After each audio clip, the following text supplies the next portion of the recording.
Good morning, Raw and Real with Abby. Welcome back. Today I thought I might talk about a story of how anxiety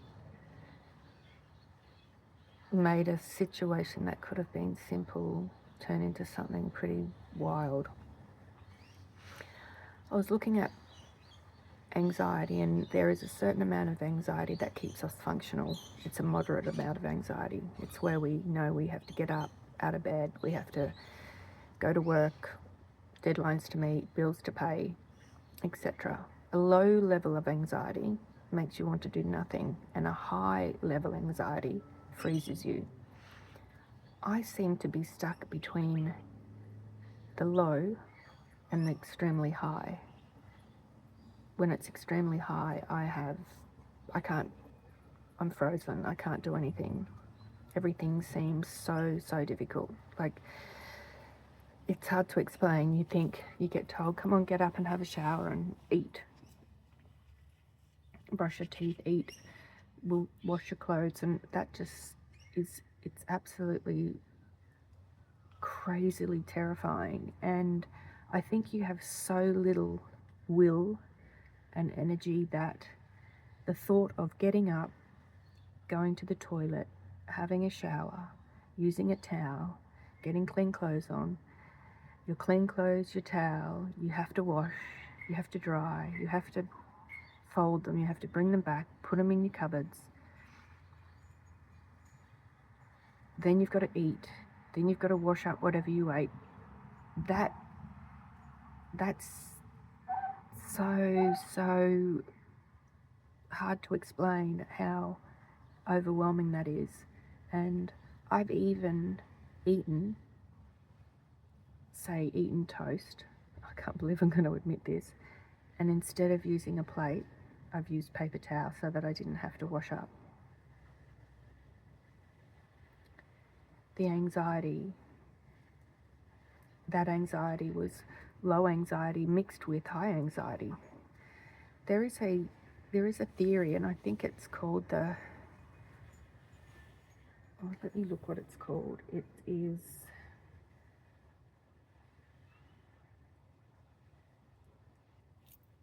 I shall pause.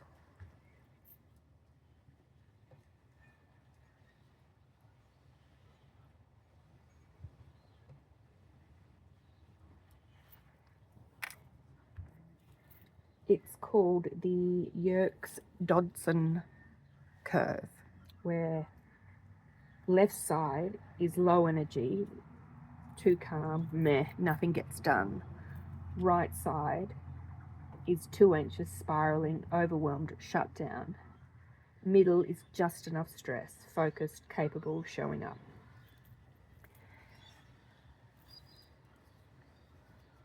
I take medication for anxiety at the moment, and that somewhat worries me because they can be very highly addictive, though I don't overuse them. I take them once a day at the moment. Sometimes I don't take them, but I do wake up feeling extremely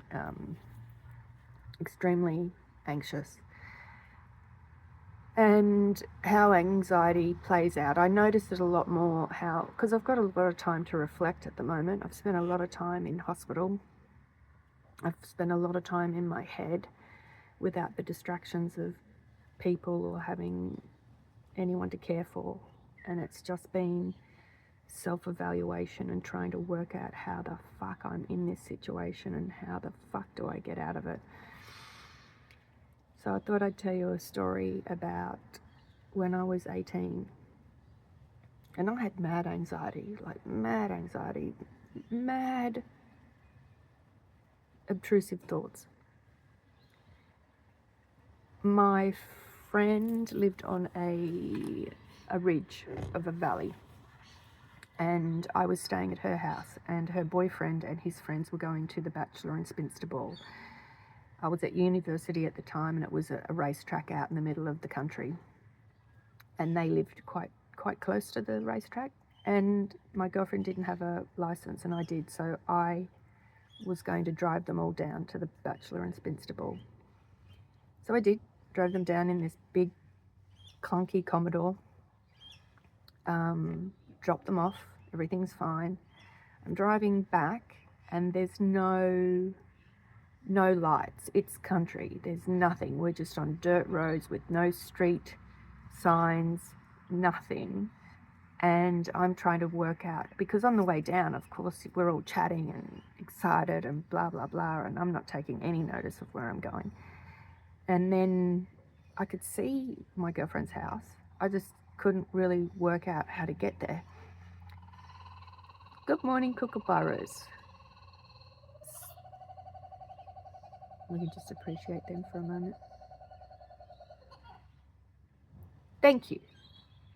So I'm driving down this dirt track, and I'm realizing as I'm driving that when I'm looking up at looking from the valley to the ridge, her house is getting on a different angle and I'm not going towards it. So I started to get scared because it's pitch black.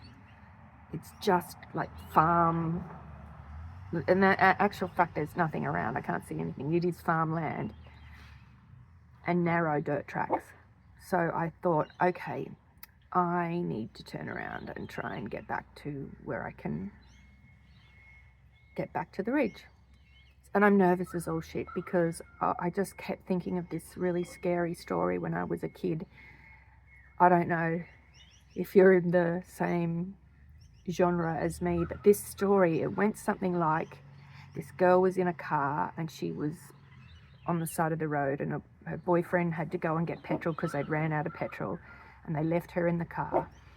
And while they left her in the car, she started to hear a banging on the roof of the car, and she did not know what it was. And either the police came before she got out of the car to see what it was, but it was some guy with someone's head apparently dropping on. I mean, it was just one of those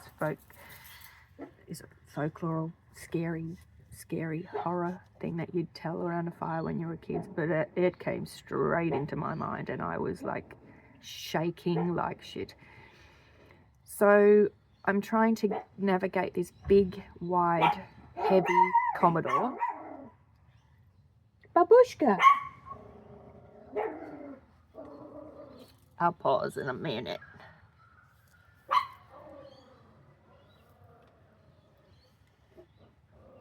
Baby girl?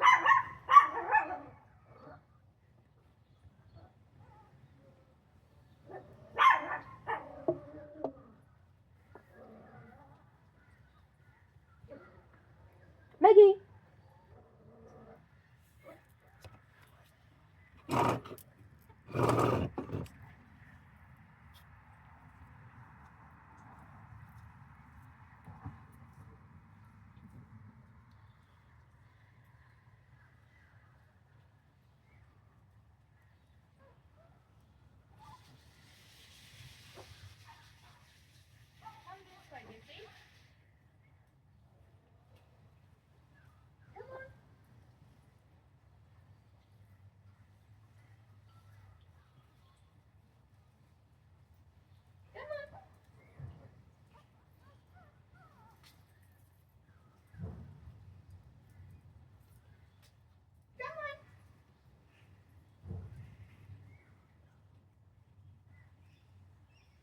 I feel like I'm fishing.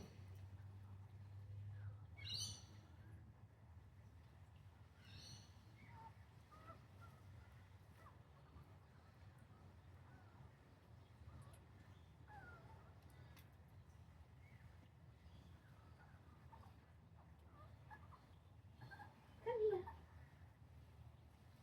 Come sit on my lap. Come.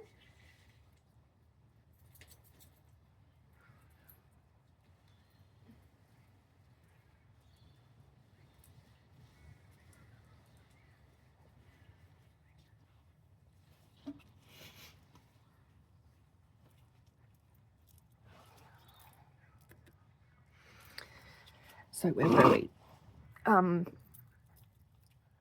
I'm trying to, I think, okay, and by this stage, I am 18. I have only just got my driver's license and I don't have my own car.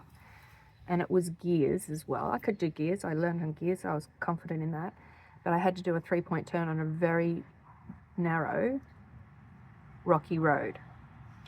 So as I'm doing the 3-point turn, and in my head I've got like ghosts and murderers and everything running around outside ready to get me at every opportunity. And the car started to veer down the embankment as I was doing the 3-point turn, and I'm trying to reverse and my legs shaking off the clutch and I'm stalling, and it just kept shaking off the clutch because I'm terrified and I've got so much anxiety, and it shook off so much that the car went down the embankment and hit a fence, and the fence was barbed wire. And I'm thinking, right, they tell you to stay with the car. You always have to stay with the car. Stay with the car. Don't leave the car. Stay with the car. And I got out of the car.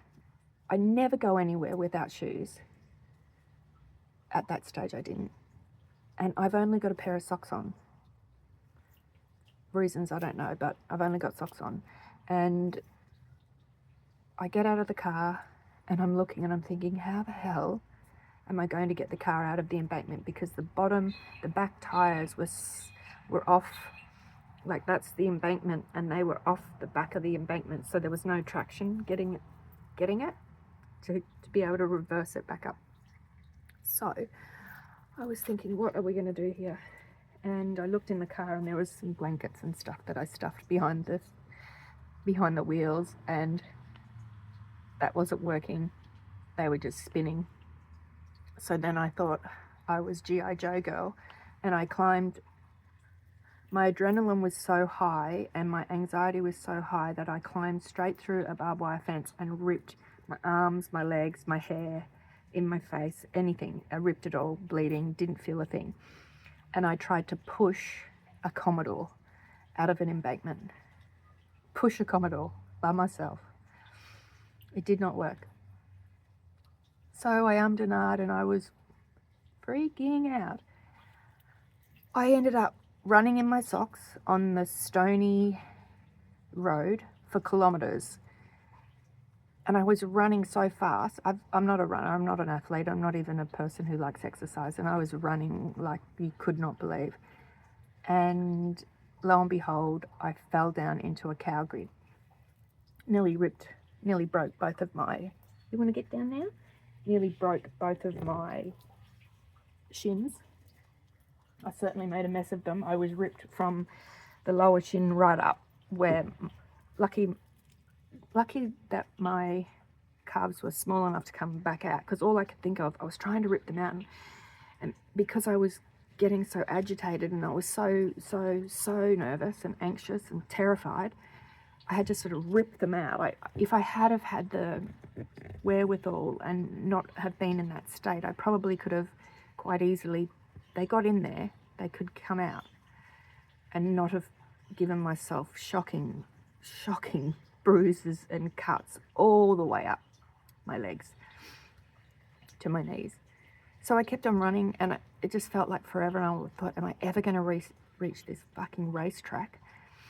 And I did finally reach the racetrack, and I was so worried about telling my friend that his car was in a ditch, and then I thought, I don't know where the car is. I forget where it is. And I thought, what if I've done something wrong to the car? And what if he liked the blankets that I was driving on? And anyway, the guy at the door was just looking at me thinking he had to get the police, because I honestly looked like someone had been attacked. And they'd gone inside, and because we were at a country university, most people knew most people, so someone went inside and got my friend's boyfriend, and they all came out, and they were like, what the hell, have you been raped? Like, what's going on? And I go, no, I bogged your car. And they're like, how is this a result of you bogging my car? And just goes to show that anxiety is really bad in times, isn't it? So I was a mess, absolute mess. And we ended up walking to the car, however long that took. and the boys just sat on the boot of the car, and we were able to, because that weight then balanced the wheels, and we were able to reverse the car out onto the dirt road. And then I drove them back, and they made sure I knew how to get back. But by this stage, my girlfriend is freaking out, going, where is she? She's been gone for ages. And then I get back to her place, and I've come out of the car, and she's thought the same thing as the people at the racetrack, that I'd been attacked and raped, which I hadn't. And so then she just stripped me down, put me in a bath of Dettol, and I was like in shock, really. I was in shock, and I was embarrassed because I had a new boyfriend, and he was there, and he was like, holy dooly, what's this chick? I mean, 30 years later, still the same chick getting into trouble like that. Maybe not so much with the panicking part. I think I could hold it together a little bit better nowadays. But that, what is it, babush? Come here.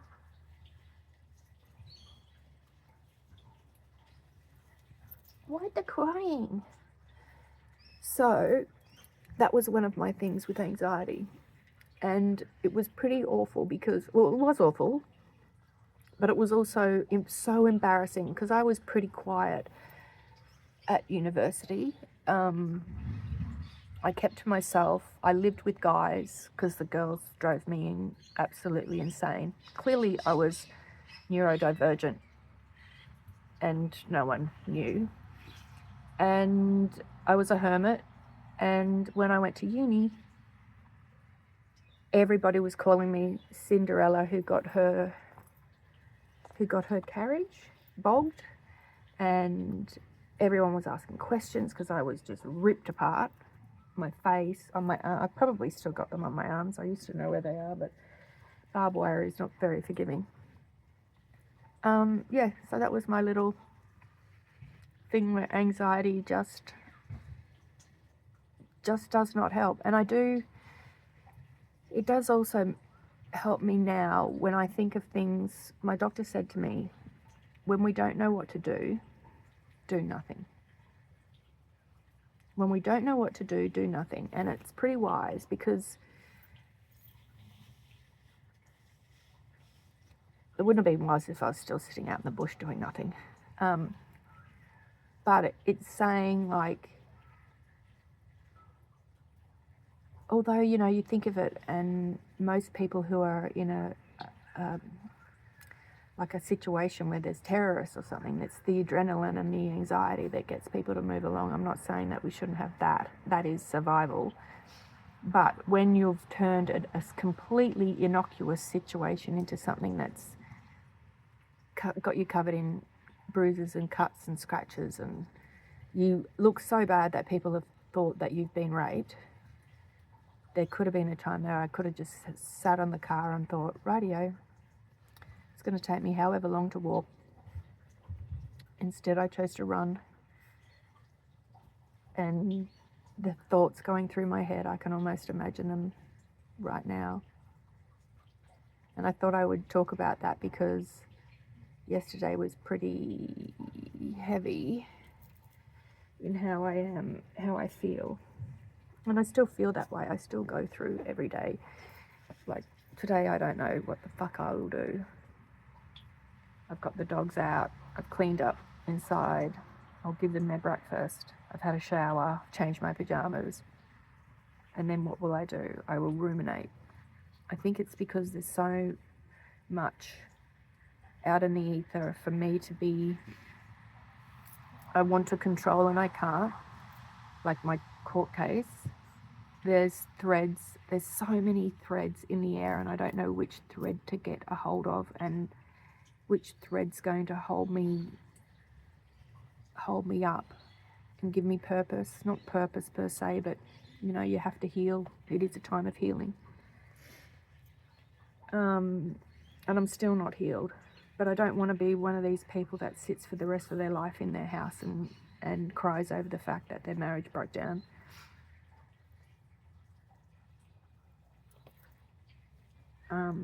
I would like to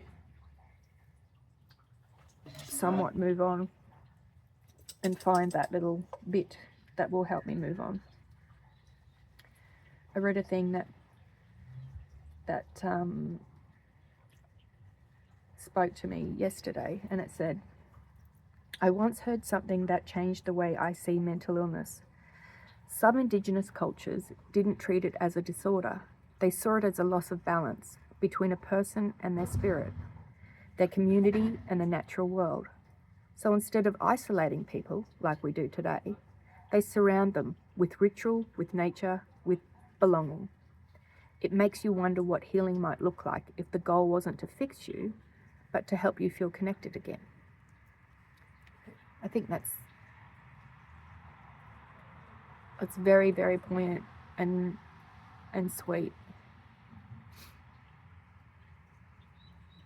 And another thing that I read, some days you'll wake up ready to conquer the world. Other days you'll celebrate the fact that you showered and made toast. Both are valid. Both are worth being proud of. You are not a machine. You are a person with emotions and seasons and mood swings and sleep schedules that sometimes make no sense. And yet you're still showing up, still trying, still you. That's worth everything. Shortly after I recorded my podcast yesterday, one of my friends called me with some really sad news, which put me into a bit of a funk because I don't want to end up like this. Not that I don't drink or anything like that, but my friend from school, who was my best friend, passed away after being in a hospice for 3 weeks, and it was from alcohol. Her body she had cirrhosis of the liver, and her body just shut down. And she's young and a beautiful girl that got lost along the way somewhere and couldn't find the path out of it.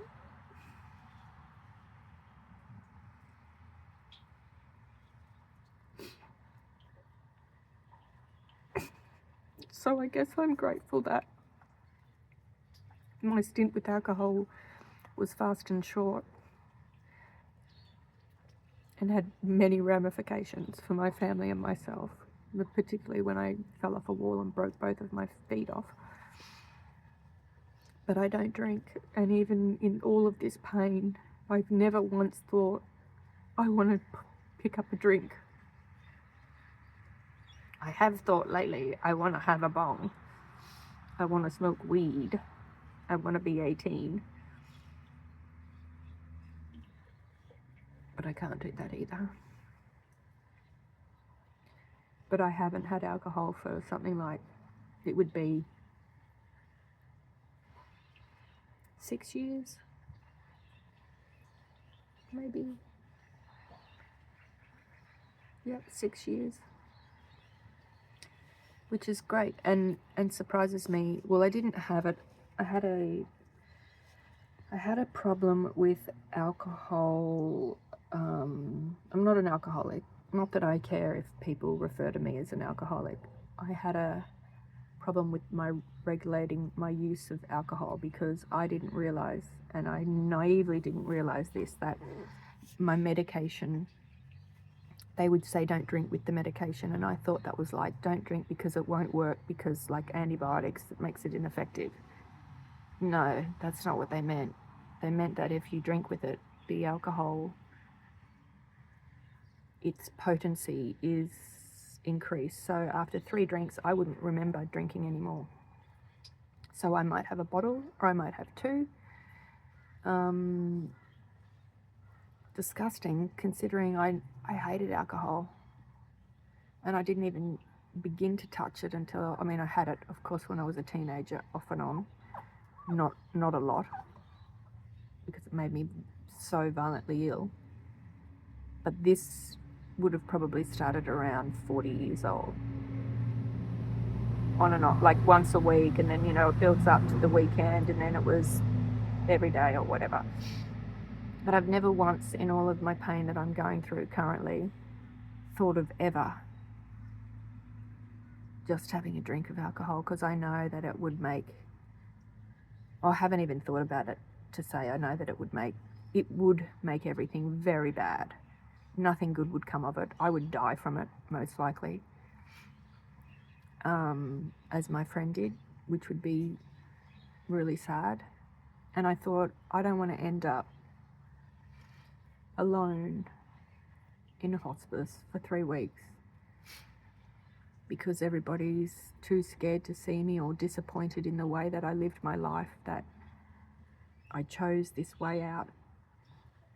And in fact, that is hard, because I understand what it feels like when someone you love drinks and you think, why are they drinking? Do they not care for me? Because you're naive to think that they're not people with problems, and they are going through those problems themselves, and that's how they're combating them, or trying to at least block them out. But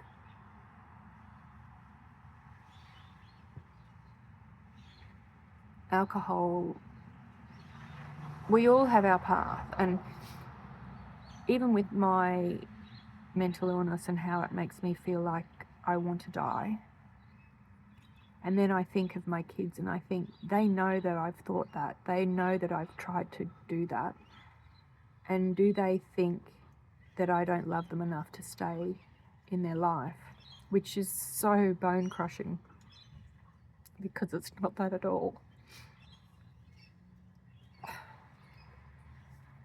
Because you feel that you are a burden to them. But having read that thing the other day about your kids just need you no matter what, they need your voice, your smell, your presence, even if you're not doing anything. And I think that the same if my kids were feeling like this, and they had to lie on the couch and not do stuff, or, needed encouragement. I would much rather that than have them not being around. And it's really, really hit into my head about it not ever being a solution, no matter how hard it is, what you're going through, because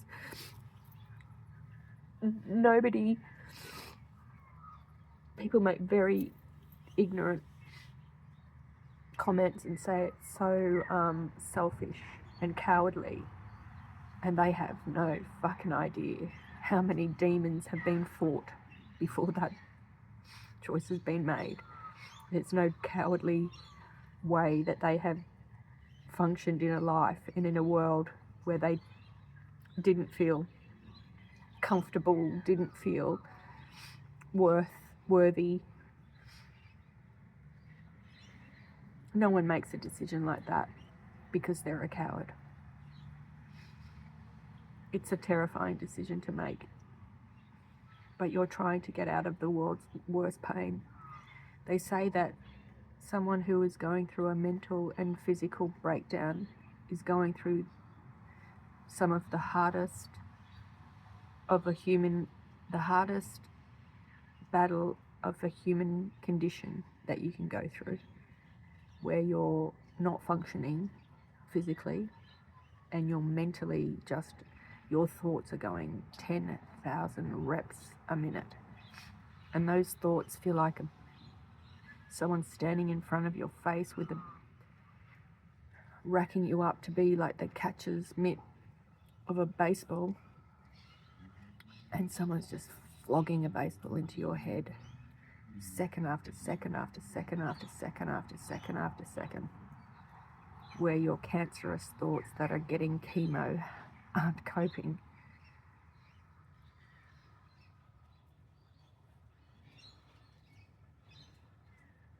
And that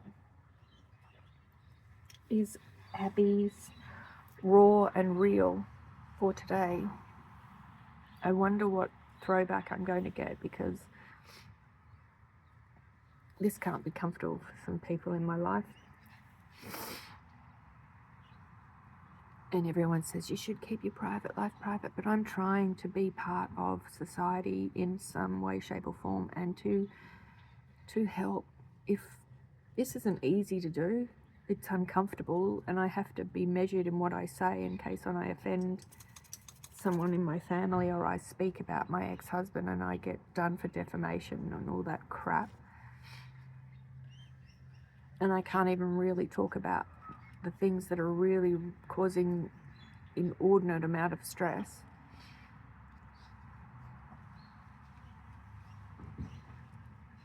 But I'd appreciate if you reach out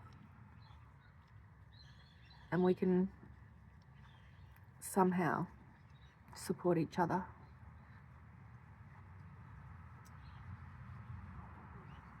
In this journey. Find a common ground. What are you crying for, little puppy? Come and say goodbye. Yeah. So, on that note, and this cuteness, Maggie, Maggie, Maggie, Maggie, say goodbye. Say goodbye. She goes, I want you to let me down. Say goodbye. I love you. I just love you. So that's Raw and Real with Abby. Leave a comment if you like. Contact me. I'm lonely. See you again tomorrow. I hope looking at this thing like it told me to do has made my video right.